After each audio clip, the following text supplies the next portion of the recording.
The mood around Ibrox right now feels restless, charged with expectation, but also edged with frustration because as the January transfer window approaches, Rangers already find themselves dealing with complications that were not part of the original plan. There is a clear sense that this squad needs shaping, refining, and strengthening, especially as the season reaches a point where every decision carries extra weight. The ambition from the technical area is obvious, but ambition alone does not move deals forward, and Rangers are discovering just how stubborn the market can be when familiar names resurface under very different circumstances. One situation that has sparked plenty of discussion revolves around a player whose name still resonates strongly with the Rangers' support. From the outside, it looked like a move that made sense on several levels, combining familiarity with tactical fit. Inside the club, however, the reality is far more complex. The resistance encountered so early has underlined how difficult it can be to turn sentiment into an actual agreement, particularly when the selling club holds a strong position and has little motivation to compromise. Rangers want to act decisively, but they are being reminded that January rarely offers simple solutions. At the same time, attention has shifted back to a debate that has lingered since the summer, namely whether Rangers missed an obvious opportunity in the striker department. Lawrence Shankland's form continues to fuel that conversation, especially after his latest decisive contribution against Rangers themselves. Watching him lead the line with confidence, movement, and composure in front of goal has only intensified the feeling that he would have offered something Rangers currently lack. His consistency this season has not gone unnoticed, and there is a growing sense that his profile matched exactly what Rangers were crying out for at the time.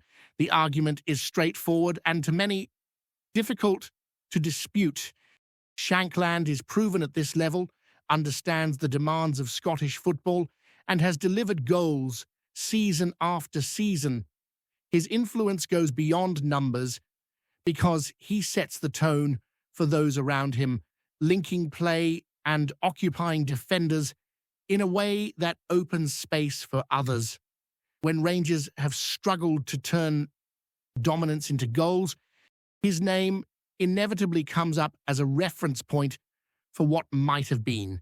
The contrast feels sharper when expensive attacking options have yet to provide sustained returns, leaving supporters questioning recruitment priorities. League position only adds to the scrutiny. Sitting adrift of the top places has increased pressure on every upcoming fixture, turning routine matches into must-win occasions. There is little margin for error now, particularly with demanding games on the horizon, and the calendar offering no respite. Every dropped point feels heavier, every missed chance more costly. In that context, discussions about missed signings and alternative paths naturally intensify because supporters are trying to understand how Rangers arrived here and how quickly the situation can be corrected. As those conversations continue, the focus has also turned firmly to the challenge of reinforcing the squad in January, and this is where optimism has collided with reality. Rangers' interest in bringing back a former midfielder has been well established, driven largely by the current manager's belief that he knows exactly what the player can offer. Their previous working relationship created a sense of trust and mutual understanding, and from a footballing perspective, the fit appeared logical. Experience, versatility, and a proven understanding of the manager's demands are all qualities Rangers value right now. Yet, the response from the player's current club has been uncompromising. An initial loan approach was dismissed without hesitation, sending a clear message that they have no intention of weakening their squad midway through a campaign in which they are pushing their own ambitions. The player has been central to their progress this season, delivering goals and assists while establishing himself as a leader on the pitch. With a long-term contract in place, they hold all the leverage, and Rangers are finding there is little room to maneuver. Financial considerations further complicate matters. Even if a permanent move were to be explored, the numbers involved present a significant obstacle. Wages, transfer fees, and the broader structure of the squad all come into play, and Rangers cannot afford to stretch themselves recklessly. The desire to reunite player and manager is strong, but the cold reality of the deal makes it increasingly difficult to see how it could be achieved without major concessions from all sides. At the moment, that willingness simply is not there. What keeps the story alive is the history shared between the player and the club.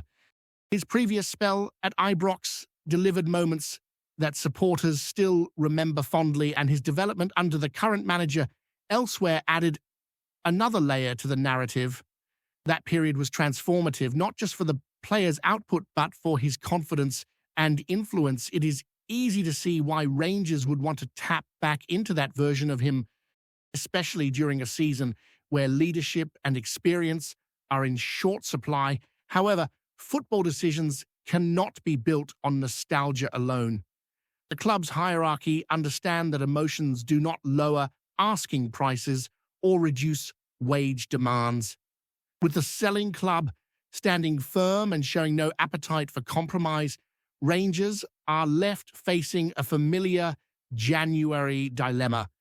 Do they persist with a difficult pursuit in the hope that circumstances shift, or do they move on quickly and explore alternative targets who may offer similar qualities without the same level of resistance? Alongside these immediate concerns, there's another issue quietly developing that could have long-term consequences for Rangers. The future of a highly rated young midfielder is becoming increasingly uncertain, and the clock is ticking on his contract situation. Approaching the final year of his deal, with talks stalling, the possibility of losing him for little or nothing is now very real. For a club that prides itself on developing talent, that prospect is deeply troubling. Interest from south of the border is already gathering pace, with clubs monitoring the situation closely, ready to act if uncertainty continues. The midfielder's reputation has grown steadily, built on technical quality, maturity beyond his years, and an understanding of the game that suggests a high ceiling. Those who have worked closely with him believe he has the tools to succeed at the highest level in Scotland and potentially beyond, provided his development is managed correctly. The concern is not just sporting, but financial. Allowing a player of this profile to drift towards the end of his contract weakens Rangers' position dramatically. It limits options, reduces leverage, and risks undervaluing an asset who could command a significant fee if handled properly. In an era where squad sustainability matters more than ever, mistakes in contract management can have repercussions that linger for years. There is also a wider point about pathways and opportunity. Young Scottish players often develop later, and patience can be the key difference between losing potential and unlocking it. Examples across the national setup have shown that progression is rarely linear, and minutes at the right time can transform a career. Rangers face a decision not just about one contract, but about how clearly they believe in their own youth development and how willing they are to back it with decisive action. If the midfielder does move on, the manner of that exit will matter. A structured plan that reflects his value and potential would at least allow Rangers to retain some control over the outcome. Letting the situation drift However, risks repeating mistakes that supporters have seen before, where promising talents slip away without the club truly benefiting. The warning signs are there, and how Rangers respond in the coming months will say a lot about their strategic direction as the season continues to unfold. The pressure surrounding Rangers does not ease when you look ahead at the run of fixtures waiting for them, because every match from this point carries an extra layer of scrutiny. Playing at Ibrox is supposed to be a source of strength, a place where momentum is built, yet the expectation from the stands has become heavier as the league table refuses to lie. Supporters are no longer satisfied with controlled performances or encouraging spells. They want clear progress, points on the board, and signs that this squad is moving in the right direction under its current leadership. There is a sense that the coming matches will define not only the short-term outlook, but also the direction of the club as the new year begins. Results at home must improve, not just for league position, but for belief. Confidence has a way of spreading quickly in football, and Rangers know that a strong run can change the mood almost overnight. Equally, any further setbacks risk deepening doubts and intensifying calls for swift action in the transfer market. That urgency explains why January is being viewed as such a critical moment. Rangers are not simply looking for bodies. They are searching for players who can raise standards immediately. Experience is valued, but so is hunger. The balance between bringing in proven performers and giving opportunities to those already in the building is delicate, and every decision will be examined in detail. Recruitment mistakes from recent windows have made the margin for error slimmer, and there is little appetite for gambles that do not deliver. The ongoing discussions around attacking options highlight that dilemma perfectly. Rangers have invested heavily in forward areas, yet consistency remains elusive. There have been flashes of quality, moments that hint at what could be possible, but too often those moments fade within the same match. For a club chasing titles and demanding dominance, that is not enough. Goals change games, and the lack of a reliable focal point has shaped too many outcomes this season. This is why comparisons with rival clubs have become unavoidable. When others are extracting maximum value from their attacking players, Rangers are left reflecting on opportunities missed and decisions questioned. It is not about envy, but about standards. Rangers measure themselves against the top, and falling short in key areas inevitably leads to frustration. Supporters want to see a clearer identity, one that translates possession and intent into tangible rewards. Amid all this, the manager's role is under intense focus. He is tasked with imposing his ideas while navigating a squad built with different philosophies in mind. That is never simple, especially mid-season. Training groundwork can only go so far when fixtures come thick and fast, leaving limited time to embed new patterns. Even so, there is an expectation that the team should look more cohesive, more decisive, and more resilient than it has at times. The relationship between manager and supporters is still forming, and January will play a major part in shaping it. Successful recruitment, even in small numbers, can buy patience and trust. Failure to address obvious needs, however, risks eroding that goodwill quickly. Rangers fans are knowledgeable, passionate, and deeply invested, and they have a strong sense of what the team requires to compete at the highest level domestically. Beyond immediate results, there's a broader conversation about squad planning and long-term vision. Rangers cannot afford to lurch from window to window without a coherent strategy. Contract situations, age profiles, and succession planning all matter, particularly in a league where financial margins are tight. The situation with young players approaching key moments in their development is a test of whether the club can align ambition with sustainability. That test becomes even more important when you consider how quickly momentum can swing in Scottish football. A well-timed run can transform a season, while instability can linger and multiply. Rangers have experienced both ends of that spectrum in recent years, and the lessons should be fresh. Clear decision-making, backed by conviction, is essential if they are to avoid repeating cycles of uncertainty. As the calendar turns, attention will inevitably drift toward the high-profile fixtures that carry emotional weight as well as sporting significance. Those matches have a habit of defining narratives, shaping opinions, and influencing how progress is judged. Rangers know that performances in those moments resonate far beyond the 90 minutes, affecting confidence, perception, and belief across the club. Yet, before those showdowns arrive, the groundwork must be laid. Points need to be accumulated, confidence restored, and clarity established. Small improvements can have a cumulative effect, turning narrow wins into momentum and momentum into belief. Rangers have the resources and the support to make that happen, but translating potential into performance remains the challenge. There is also a recognition that patience is wearing thin. This is not unique to Rangers, but the scale of expectation at Ibrox magnifies everything. Every misplaced pass, every missed chance, every dropped point is dissected. That intensity can be a burden, but it can also be a driving force if harnessed correctly. The players must find a way to feed off it rather than be weighed down by it.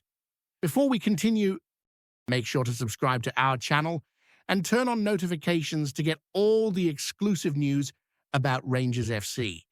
Don't overlook any details about your beloved team. It's crucial for Rangers FC fans.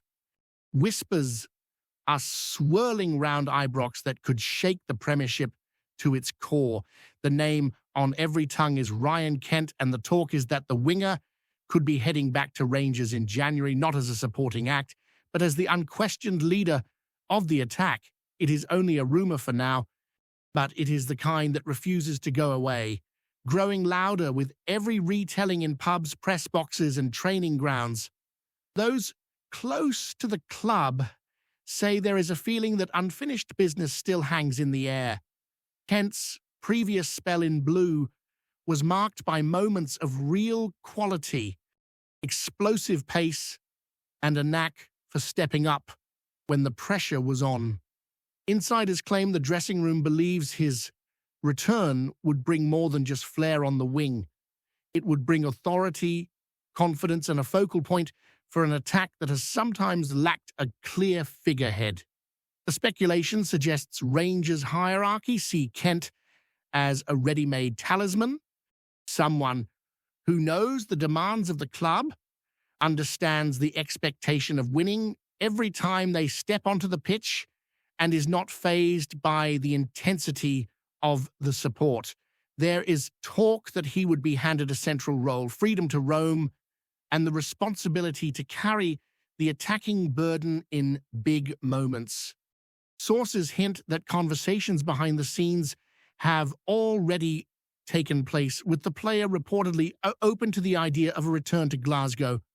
Financial details are, as ever, tightly guarded, but the belief is that Rangers would be willing to stretch themselves to secure a player who could instantly lift the side and send a message to rivals.